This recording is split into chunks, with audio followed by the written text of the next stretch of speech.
আসসালামু আলাইকুম।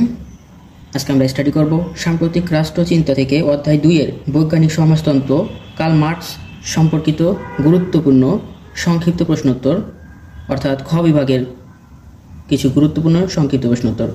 এখানে থাকবে শ্রেণী সংগ্রাম তত্ত্বটি আলোচনা, বিপ্লব তত্ত্ব বলতে কি বোঝো, মার্ক্সবাদের মূলনীতি উল্লেখ করো, বৈজ্ঞানিক সমাজতন্ত্রের সঙ্গে কাল্পনিক সমাজতন্ত্রের পার্থক্য কোথায়, এবং উদ্দীত মূল্য তত্ত্বের প্রবক্তাকে দ্বান্দ্বিক বস্তুবাদ বলতে কি বোঝো, মার্ক্সীয় সমাজতন্ত্রের 4টি বৈশিষ্ট্য লেখো এবং কার্ল মার্ক্সের উদ্ধৃত মূল্য তত্ত্বটি কী।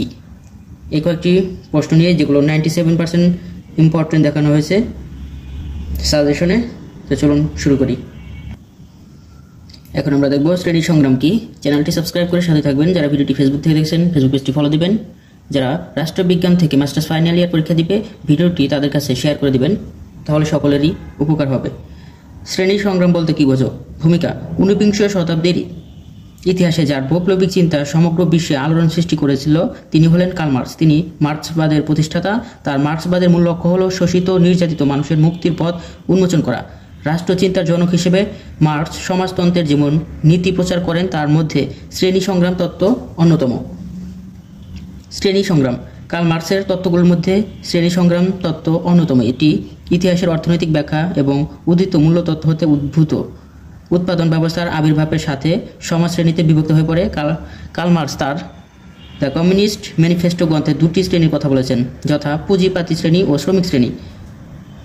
কমিউনিস্ট ম্যানিফেস্টো গ্রন্থটিতে তিনি 2টি শ্রেণীর কথা বলছেন, একটি হচ্ছে পুঁজিপতি শ্রেণী আর একটা হচ্ছে শ্রমিক শ্রেণী।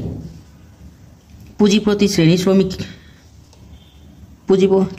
শ্রেণী শ্রমিকের শোষণের মাধ্যমে সম্পদের পাহাড় গড়েছে, শ্রমিকের ন্যায্য অধিকার থেকে বঞ্চিত করেছে। এই শোষণের মাত্রা যখন তীব্র আকার ধারণ করে, শ্রমিক শ্রেণী সচেতন হয়ে ওঠে, নিজেদের অধিকার প্রতিষ্ঠার জন্য বিপ্লবের পথ বেছে নেয়, যা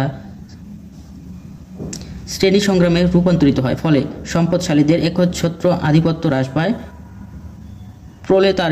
প্রোলেতারিয়েত শ্রেণীর একনায়িত্ব প্রতিষ্ঠিত হয়, সম্পদ রাষ্ট্রের হাতে চলে যায়, সম্পদের ব্যক্তি মালিকানা হ্রাস পায়, সকলের সমান সম্পদের অধিকার ভোগ করে। কার্ল মার্ক্সের মার্ক্সবাদের মূল লক্ষ্য ছিল পুঁজিবাদী শ্রেণীর ধ্বংসস্তূপের উপর প্রোলেতারিয়েত শ্রেণীর আধিপত্য প্রতিষ্ঠা করা।